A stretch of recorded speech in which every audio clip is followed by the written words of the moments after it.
Hello, babies. And We'll then see. lastly, we got reinforcements. So lastly, your opening take: Red Sox are $100 million apart on Devers. You just can't let it happen. Go pay the guy $30 million a year. Just give him the money. Give him the money. Give him the money. Give him whatever years he wants. Just give him the money. Pay him. A friend of mine, him and I debate this a lot. You overpay to keep your homegrown talent. You overpay to keep the guys that you've invested in. And I am completely and utterly okay with that, because Devers is in a position now where if he gets out of shape or any of that stuff, or his defense really, really slips, that DH spot's going to open up, and it's like, Devers, this is what I want you to do. I want you to focus on your hitting, and you pay him accordingly to hit. You did the same thing with Ortiz. You bring Ortiz in, have some talk with him. They're both Dominican, or he's idolized Ortiz. Bring him in and let's go. He wants to be here. He's been with the Red Sox since he was like 16 years old, developing in the Dominican Academy. Same thing with Bogaerts. They've been there forever. You overpay to keep your guys, period. And even if he does just hit and you're overpaying him, because we've had this conversation, and I stand by my take. I think that guys that play the field and hit should get paid more. That I don't disagree with the Carlos Correas and Xander Bogaerts of the world that hit at the top of the league and field should get paid more than just DHs. That just seems like a labor, makes sense. However, if it takes what it takes to your point, and I agree with you, specifically for this Red Sox organization that are on the cups of letting 3 top of the league guys walk out their door that they brought through their system, and Mookie Betts, Xander Bogaerts, and Rafael Devers, pay your fucking guys. What does it say to the mayors and the Jeter Downs and the Nick Yorks of the world and Tristan Cassis of the world coming up? What does it say? You're going to play here for 6 years. We'll fight you in arbitration for 4 of them, and then let you walk out the door when you actually want to get a paycheck. Not a good way to run your system. Not a good way to run your system. Not at all. And again, you're supposed to be a big market team. You're supposed to keep these guys. You're supposed to be, you look at the track record. You rewarded Ortiz. Granted, you paid him accordingly to a DH Hall of Famer. You paid Dustin Pedroia. Say what you want. I love Dustin Pedroia. He's a borderline Hall of Fame second baseman. Maybe get in because the media loved him, right? You paid those guys. Devers is the same way.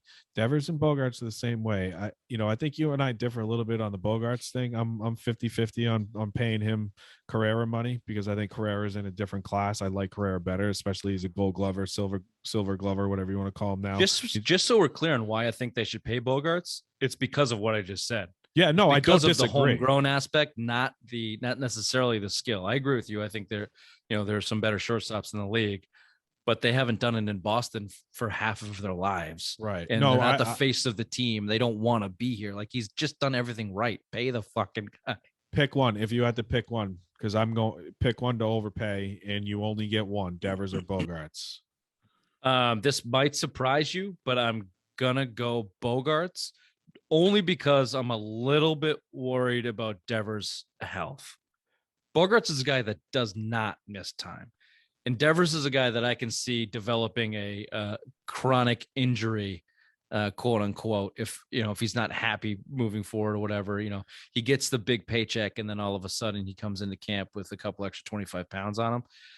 And I just like the fact that you have top end offensive talent at the shortstop position, or even a second base position if they want to move him to third base even. Well, what do you think about Trevor Story? So take Trevor Story into consideration, right? So you can legit move him to shortstop. He's a better defensive shortstop than Bogaerts is. He's a legitimate Gold Glove caliber. He hasn't won it, but he's been nominated 3 times or 2 times. Sure. So, so you take that. For me, it's Devers. I just think I understand your injury history stuff, but you look over the last 3 years, he's played 100 games, over 140 games, 150 games. He's right up there. He 2020 excluded because he didn't play that. I don't even know how many games they played, 60 games or whatever. Games, yeah. But he's still been in there every day, and especially as a DH, I expect him to play more. Even Ortiz was up there into the 150s. He took a few days off, and I just think I see him evolving into one of those Ortiz type players, make him that superstar, make him that next face of the franchise. Because as much as we love Bogaerts, I think it's Devers could easily be that face. He just seems like that lovable like teddy bear, like David Ortiz was. You know what I mean? You could persuade me for sure. Let me ask you one final question on this. If they gave Bogaerts the top end deal, do you think Devers would take less on a short term deal? Nope. Yeah, I probably don't. I probably agree. You're $100 million off now. Kind of short term. And a short term deal doesn't benefit you or the Red Sox. It benefits. Do you think Bogaerts would take a $30 million? You think you give him 8 years and $30 million instead of 35 that they're asking for? If you can get him between 25 to 30, I just think they're linked, right? I think that there's I can't get off this hometown thing, and I think that they like each other and like playing with each other, and they want to be respected by the Red Sox. If you went to both those guys and said, "Look, Xander, we're going to give you 8 years, 30 per. Devers going to give you 10 years, 30 per. You guys are going to be the face of the Red Sox for the next decade. You guys in? Let's go." We'll see. I mean, we'll see. I mean, yeah, because then you have prospects you can start dealing that Mayer kid. I mean, how much do you value that Mayer kid, right? So I mean, but even the Mayer kid, even if he comes up to be a stud, Bogaerts, let's shift you to third. Mayer, you're at third. Trevor, you don't want to play second? Bye-bye. We'll trade you, whatever. Or Bogaerts, you become a problem, we'll trade you. You got your guys in your system. You can always deal them. You can always move them.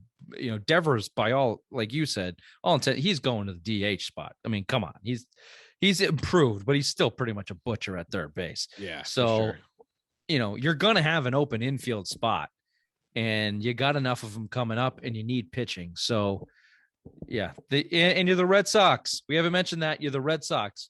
Fucking pay these guys. All right? Just pay them. Pay them. For the love of God, you gave Chris Sale $100 million. He's pitched 9 starts since you gave him that contract. Pay that man his